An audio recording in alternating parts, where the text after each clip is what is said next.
Shri Hasteshwar school Limkheda धोरण 10 ना सामाजिक विज्ञान क्लास में आपनु हार्दिक स्वागत है। આપણે આગળ એના આગળ તો કે ભારતની સંસ્કૃતિના થોડા ઘણા અંશે અને ભારત શું છે એ સમજ્યા હતા। આજે આપણે ભારતની સંસ્કૃતિ અને આપણી મૂળ સંસ્કૃતિ શું છે તેનો અર્થ સમજીશું। સંસ્કૃતિ એટલે કે જીવન જીવવાની રીત। પહેલો સંસ્કૃતિનો પહેલો अर्थ थाय छे संस्कृति एटले के जीवन जीववानी रीत अने बीजी व्याख्यामां कहीए एटले संस्कृति एटले मानव मननु खेडाण। शुं कहेवाय छे? संस्कृति एटले मानव मननु खेडाण। तेमां मानव समाजनी टेवो, मूल्यों, आचार विचार, धार्मिक परंपराओं, રહેણી કહેણી અને તેમના જીવનને ઉચ્ચતમ ધ્યેય સુધી લઈ જવાના આદર્શોનો સરવાળો એમ કહી શકાય। संस्कृति एटले शुं? संस्कृतिनी मुख्य बे व्याख्याओ आपणे याद राखवानी छे, जे आपणे एक वाक्यमां एक मार्क्समां के बे मार्क्सना प्रश्नमां पूछाई शके अथवा खाली जग्यामां पण पूछाई शके एवो प्रश्न छे। एटले पहेली व्याख्या आपणे देखीए संस्कृति एटले शुं? तो के संस्कृति एटले जीवन जीववानी रीत। जीवन जीववानी रीत केवी रीते? तो के मानवी पोतानुं जीवन कई रीते जीवे छे ए संस्कृतिने आधीन ए पोतानुं जीवन जीवतो होय ए संस्कृतिना मूल्यों, एनी आचार, एना विचार ए बधुं भेगुं करी अने પોતાના જીવનનો આગળ વિસ્તાર કરતો એટલે પોતાનું જીવન જીવતો હોય એને જીવન જીવવાની રીત કહેવાય છે। એટલે કે સંસ્કૃતિનો પ્રથમ अर्थ थाय छे जीवन जीववानी रीत। शुं थाय छे? जीवन जीववानी रीत। अने बीजो ज अर्थ थाय छे संस्कृति एटले के मानव मननु खेडाण। मानव मननु खेडाण एटले शुं? तो के तमारा मनमा रहेली केटलीक आवडतो, तमारा मनमा केटलाक रहेला विचारो, ए मूल्यों, ए टेव ए बधुं बहार काढी अने तमे तमारा जीवनने एक सुदृढ़ जीवन बनावी शको एवा प्रकारे तो के एटले के तमने समाजमां अने आ राष्ट्रमां व्यवस्थित रीते जीववानुं तेमज बीजा समाज लोको साथे हળી મળી રહેવાની રીત સમજાવતું હોય એ આપણી સંસ્કૃતિ આપણને આપણા વારસામાંથી મળેલી છે। એ સંસ્કૃતિ તો કે તેમાં માનવ સમાજની ટેવો मतलब કે આપણો જે સમાજ છે એની ટેવો કેવી છે, પછી તો કે તેના મૂલ્યો, ટેવો આચરે છે તો તેના મૂલ્યો શું છે તે, પછી તો કે તેનું આચાર વિચાર એટલે કે એકબીજા સાથે કરવામાં આવતો વ્યવહાર અને ધાર્મિક પરંપરાઓ। ખાસ કરીને આપણો ભારત દેશ આ ધાર્મિક પરંપરાઓ પર વધુ संस्कृति पर भार मूके छे। आपणी जे संस्कृति छे खास करीने धार्मिक परंपराओने अधीन जोवा मळे छे। भारतमां अनेक तहेवारो उजववामां आवे छे। हिंदू धर्मना तहेवार अलग, ख्रिस्ती धर्मना तहेवार अलग, जैन धर्मना, बौद्ध धर्मना, मुसलमान धर्मना अलग अलग धर्मना तहेवार एटले के पोतानी धार्मिक परंपराओने लोकोए जाळवी राखी छे। पछी तो के રહેણી કહેણી આપણે देखीए छे कि भारतमां वसवाट करती प्रजा अनेक प्रकारनी प्रजा छे ए पोतानी भौगोलिक परिस्थितिने आधारे पोतानुं રહેણાંક मकान बनावता होय छे। આપણે અહીંયા तो के ચોમાસાની ઋતુ દરમિયાન, શિયાળાની ઋતુ દરમિયાન અને ઉનાળાની ઋતુ દરમિયાન કેવા પ્રકારે રહી શકાય, કેવા પ્રકારની એની જે રહેવાની પદ્ધતિ છે એ બાબતને પણ આ સંસ્કૃતિને આપણી સંસ્કૃતિ છે એ જાળવી રાખ્યું છે। તો અને જીવનને ઉચ્ચતમ ધ્યેય સુધી मतलब કે આપણું જે જીવન છે આ 184 યોનિમાં આપણાને માનવ જીવન મળ્યું છે। એ માનવ જીવન આ સંસ્કૃતિના કારણે તેને ઉચ્ચતમ ધ્યેય मतलब કે જીવનના સારામાં સારા પાસા સુધી લઈ જવા આદર્શોનો સરવાળો मतलब કે આ બધી જ વસ્તુઓ ભેગી કરી અને માનવી પોતાના જીવનને ઉચ્ચતમ ધ્યેય સુધી પહોંચાડે છે। તો આપણે સંસ્કૃતિની મુખ્ય બે વ્યાખ્યા યાદ રાખ। સંસ્કૃતિનો અર્થ આપણે મુખ્ય બે વ્યાખ્યામાં યાદ રાખવાનો છે। એક तो के संस्कृति एटले जीवन जीववानी रीत अने बीजू संस्कृति एटले के मानव मननु खेडाण। शुं? मानव मननु खेडाण। तेमां मानव समाजनी टेवो, मूल्यों, आचार विचार, धार्मिक परंपराओ, રહેણી કહેણી અને આ બધાને ભેગું કરી અને માનવ જીવનને યાદ રાખજો, માનવ જીવનને ઉચ્ચતમ ધ્યેય સુધી લઈ જવાના આદર્શોનો સરવાળો જેને આપણે સંસ્કૃતિ કહી શકીએ છીએ। હવે બીજા ટોપિક પર આપણે આવીએ। બીજો ટોપિક છે ભારતનો સાંસ્કૃતિક વારસો। વારસો એ આપણને આપણા પૂર્વજો તરફથી મળેલી ભેટ છે। સમજો, વારસો એ આપણને આપણા પૂર્વજો તરફથી મળેલી ભેટ છે। એટલે કે આપણા બાપ દાદાઓ, આપણા વડવાઓ તરફથી આપણને જે વસ્તુ મળેલી હોય એને આપણે શું કહીએ છીએ? વારસો. શું કહેવાય છે? વારસો. વારસો એ આપણને આપણા પૂર્વજો તરફથી મળેલી ભેટ છે. કદાચ ખાલી જગ્યામાં પૂછાઈ શકે આપણને વારસો ક્યાંથી પ્રાપ્ત થાય, તો આપણે એમાં લખી શકીએ આપણા પૂર્વજો તરફથી. આપણે આપણી જે સ્કૂલ એટલે કે નિશાળ શાળાઓના જે દૈનિક પ્રતિજ્ઞા પત્રમાં પણ આપણે વારસાને મહત્વ આપ્યું છે. કઈ રીતે? તો કે તમે તમારી શાળામાં પ્રતિજ્ઞા પત્રમાં જ બોલો છો કે હું મારા દેશને ચાહું છું.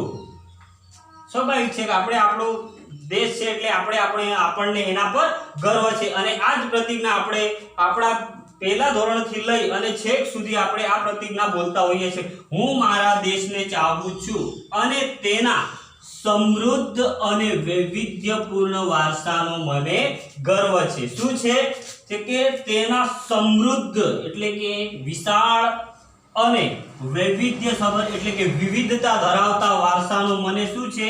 ગર્વ છે. સ્વાભાવિક છે કે આપણો જે વારસો આપણને આપણા પૂર્વજો તરફથી મળેલો હોય છે એ વસ્તુ પર આપણને ગર્વ છે. કોને ના ગર્વ હોય કે આપણને આપણા પૂર્વજો તરફથી મળેલી વસ્તુ પર ગર્વ ના હોય? એમ કહીએ છીએ. સ્વાભાવિક છે કે આપણે આપણી પ્રતિજ્ઞામાં આ રીતના શબ્દોનો ઉચ્ચારણ કરીએ છીએ કે હું મારા દેશને ચાહું છું. મતલબ કે આપણી ભારત ભૂમિ, આપણા ભારત દેશને આપણે પ્રેમ કરીએ છીએ અને તેનો સમૃદ્ધ અને વૈવિધ્યપૂર્ણ વારસો, મતલબ કે જે ભારતના પૂર્વજો દ્વારા એટલે કે અહીંયાની જે વસવાટ કરતી જે પ્રજા છે એના દ્વારા જે વારસો આપણને ભેટમાં આપવામાં આવેલો છે એ વારસા પ્રત્યે મને શું છે? ગર્વ છે.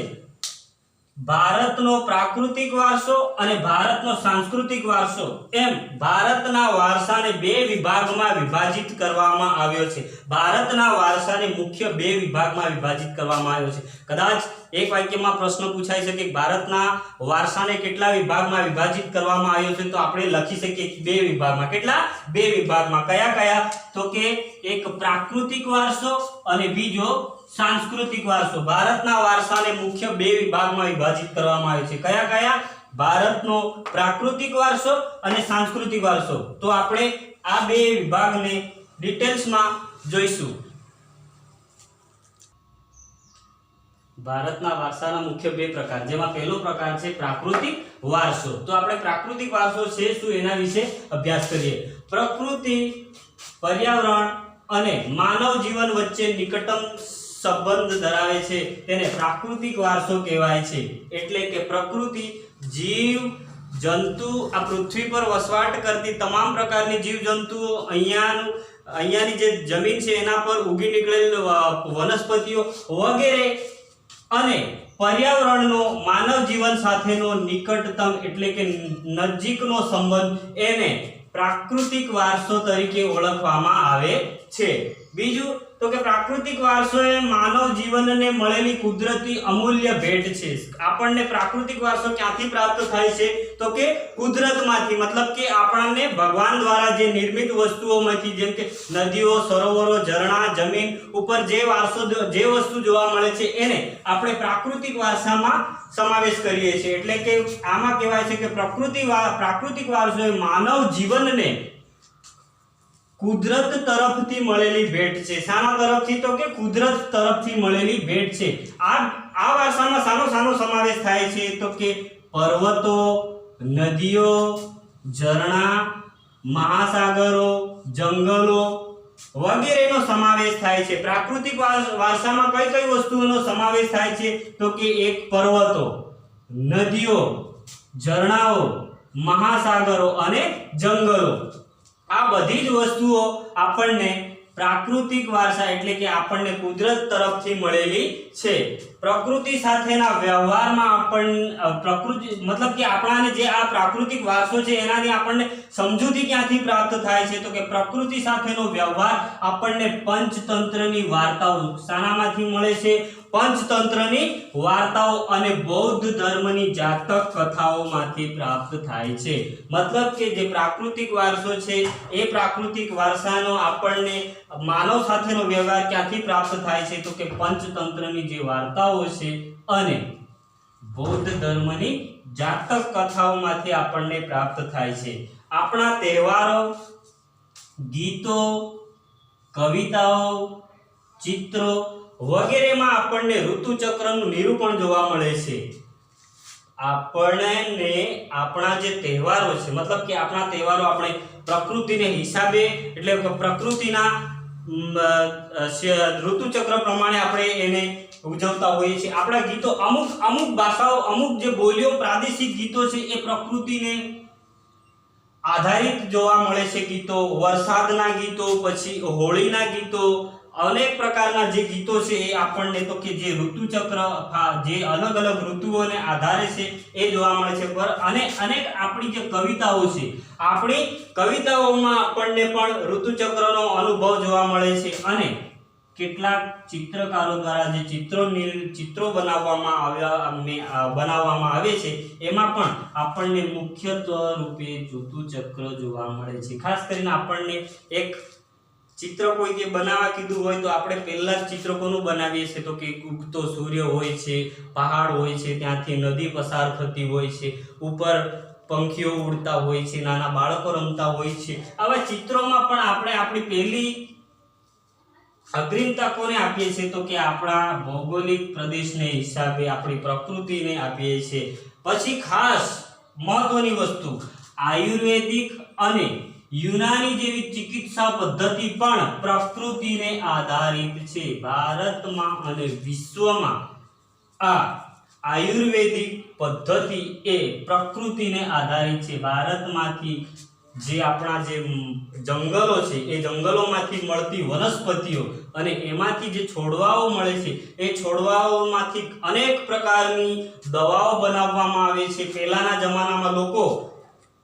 જમાનામાં લોકો આવી આયુર્વેદિક પદ્ધતિનો ઉપયોગ કરતા હતા. કેમ કે ત્યાં તે સમયે ન તો કોઈ એન્ટીબાયોટિક દવા હતી કે ન કોઈ એવી પદ્ધતિ હતી કે જેનાથી માણસને કંઈક બી થાય તો એને એ પ્રકારની તરત ટ્રીટમેન્ટ આપવામાં આવતી હતી. ત્યારે તે જ સમયે આયુર્વેદિક પદ્ધતિ એટલે કે જે ઝાડ છે, જે છોડવાઓ છે, એમાંથી જે વસ્તુઓ અલગ અલગ તારવી અને એના પ્રકારે એની ચિકિત્સા કરવામાં આવતી હતી. હવે આપણે ભારતનો સાંસ્કૃતિક વારસો એના પછીના લેક્ચરમાં જોઈશું.